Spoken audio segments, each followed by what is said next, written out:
Hello guys! Hello sa lahat ng mga kakosa natin dyan. At syempre sa mga kabe-belabs natin.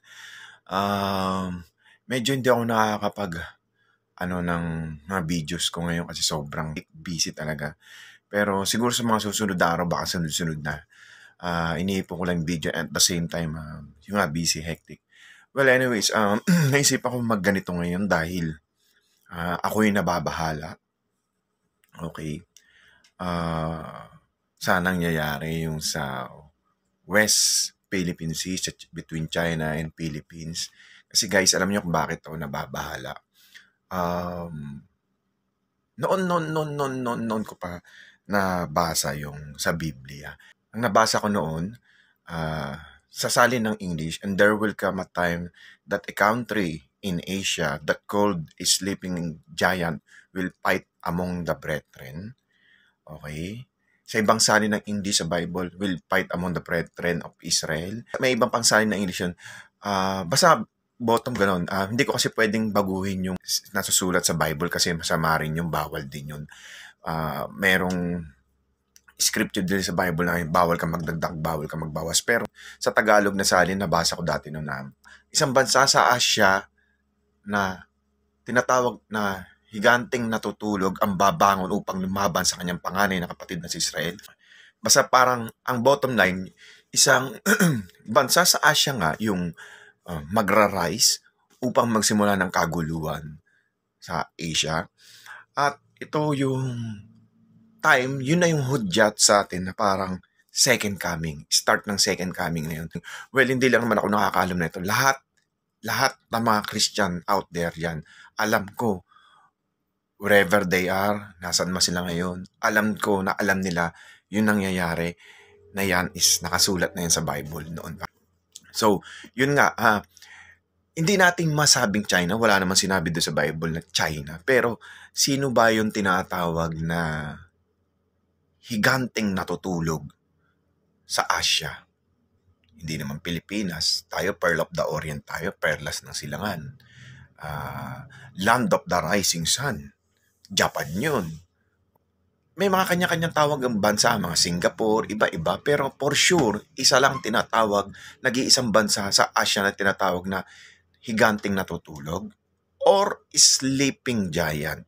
Yung pag binasa mo yun sa English na salin na yun, mas malinaw kasi mention, and there will come a time that country in Asia that called the sleeping giant. Malinaw yun. Malinaw na malinaw. A country in Asia, hindi sinabi sa Europe, hindi sinabi sa Middle East, hindi sinabi sa West. Asia ang pinag-uusapan. So, isang bansa lang tinatawag sa Asia na sleeping giant. Hindi ko pala dapat sabihin na China kasi baka mamaya mareklama. So, guys, yun yung hudyat. Pag nagsimula yung, according sa Bible, pag nagsimula yung gyera, yung pagbangon ng bansang yun, yun na yung simula, na yung second coming. Alam nyo guys, nung time na yun, nabasa ko yun, tapos parang baliwala pa sa akin, pero natandaan ko yun. Pero alam nyo yung, habang napapanood ko yun sa China, parang natatakot ako. Natatakot ako kasi syempre, di ba parang paghuhukom na, di ba nakakatakot. At sa paghuhukom, alam mo naman na maraming taong mapapahamak, mamamatay, gera. Sa gera nga lang, ang dami na mamamatay, bata, matanda. So, syempre, iniisip ko rin mga mahal ko sa buhay. Lalo ngayon, may baby ako, di ba? O, mga magulang ko, kapatid ko, asawa ko, mga mahal ko sa buhay, kakilala. Pero syempre, iisipin mo rin yung mga ibang tao na kawawa, ang dami talagang magiging kawawa. Hindi lang yung mahal mo sa buhay, hindi lang ikaw, pati yung mga taong nasa paligid mo na maaawa ka, di ba? Iisipin mo sila. So, nakakatakot. Lalo ngayon nakikita mo na parang, teka. Noon, nabasa ko lang pero parang ngayon, balita na. Ayan na. Nagkakairingan na yung, parang ganun, di ba? Nagkakairingan na yung China at ang Pilipinas sa mga barko, pagpasok sa territory natin. Tapos little by little ngayon nag-aabanggaan na. Tapos ngayon napanood ko, 'di ba si Gilbert Chidoro parang sinabi niya sa conference na parang yun, kinuwento niya yung pangyayari na binangga sa resupply mission natin, may 2 barko tayo. Yung isa binangga ng China mismo. Intentionally daw. Ibig sabihin, intentionally, sinadya. Kasi nga, bago mangyari yung pambabangga, sinabihan nga ng ating kapanalig o nung side ng Philippines, or Philippine Coast Guard na parang, yung action nyo, pag pinagpatuloy nyo, mababangga nyo yung barko natin. So, para ma-avoid yung ganong collision, kumbaga dapat mag-iwasan sila, dumistansya, lalo na nasa exclusive economic zone natin o sa bansa natin o sa teritoryo na sakop ng bansa natin. Pero ang ginawa nga ng barko ng China is hindi siya nagbago ng direction niya, and so nabangga niya yung barko natin. So lumalabas doon na talagang sinadya kasi nga binigyan ng warning, di ba? So ito, delikado to guys, kasi parang papunta sa wag naman sana sa giyera. Alam niyo yung guys, kasi once nag-start ang giyera, yun na yung prophecy na nasa Bible. So, alam niyo yung nakakatakot guys. So, siguro, masabi ko, guys, hindi dahil sa pa-second coming na based sa akin paniniwala at nabasa sa Biblia, kaya tayo magbabago. Pero dapat guys, simulan na natin pagbabago kahit hindi pa dumarating yung gera. Alam niyo yun. Hindi ko naman sinasabi maging perfecto tayo. Kahit ako, hindi ako perfecto.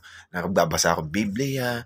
Ito parang hindi ko masabi kung preach to, pero sinishare ko lang yung nalaman ko information at baka sakali somewhere out there makakonvince ako ng mga taong medyo pasaway at magsimulang magbago. Hindi ko sinasabing perfecto ako. Ang sinasabi ko lang guys ay nagkakamali rin ako, pero 'di ba, i-try natin sa abot nating makakaya na unti-unti tayong magbago. Hindi lang para sa ating sarili, syempre para na rin sa ibang tao, 'di ba? Whether ka mag-anak natin o hindi, para na rin sa mahal natin sa buhay, para sa ating sarili. Kasi guys, hanggat may chance pa tayo, simulan natin. Pero again, inuulit ko, hindi ako perfect kahit ako nagkakamali. Pero ang sa ngayon, nagsusumikap akong gawin ko yung tama base kung sa ano yung sinusunod ko kung ano yung nasa tama. Though paminsan nagkakamali ko, but then, syempre pag nagkamali ako, humingi na lang ako ng tawad. Tapos tinatry kong mabago yun. Alam niyo guys, try lang natin kasi sinabi rin naman ng Diyos sa Bible na walang sino man ang naging perfecto. Wala sinabi niya, may passage diyan na walang perfecto. Lahat ay nagkamali. Pero wag din natin gawing dahilan yun para sabihin natin sa sarili natin na ay, wala naman pala naging perfecto, so okay lang magkamali. Hindi yun. Ang ibig ko sabihin do sa part na yun ang ibig sabihin ng Diyos na gano'n na kung nagkamali ka, try mo magbago. Try mo magbago. Kahit yung 12 apostoles ni Jesus, mga apostoles na ni Jesus, yung nagkamali pa rin, di ba? May nasusulat din naman doon na at 8 bansa magtutulong-tulong upang matalo yung sleeping giant na yun. So, nasusulat na rin yan. At matatalo yung bansang yun. Yung sinasabing sleeping giant na bansa na yun, matatalo yun. Nasusulat din yun sa scripture na pagtutulong-tulungan siya ng 8 bansa. Yung 8 bansa, hindi ko na alam kung sino yun. Basta ganon. Doon ang pinag-uusapan dito kahit matatalo, alam mo yung nakakatakot na yun na yun eh. Yun na yun. Once na nag-start yun na.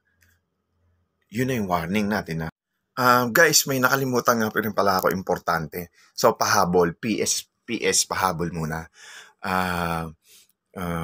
May sasabihin pa kasi ako, tsaka may gagawin pa ako. So, yan guys. Yan mga sinabi ko. Yan. Dito lang yan sa Bebe Lab Salon. Gives you the best transformation. At para sa mga kakosa natin dyan, ka-Bebe Labs, inaanyayahan po kayo na pumunta sa page ko. Ang pangalan po ay Franzen M. Pajardo. At syempre, anyayahan ko rin po kayo pumunta sa page ng salon ko sa Bebe Lab Salon po yung name. Yan po. So, Bebe Labs, ano na? Ay, ka pa dyan eh. Nainit na ako eh. Sige na, ano lang. Mamaya na yan. Sige na ba? Tatapos na eh. Tara na, kaya kayo nihintay Ito na nga. Natin ang ano eh.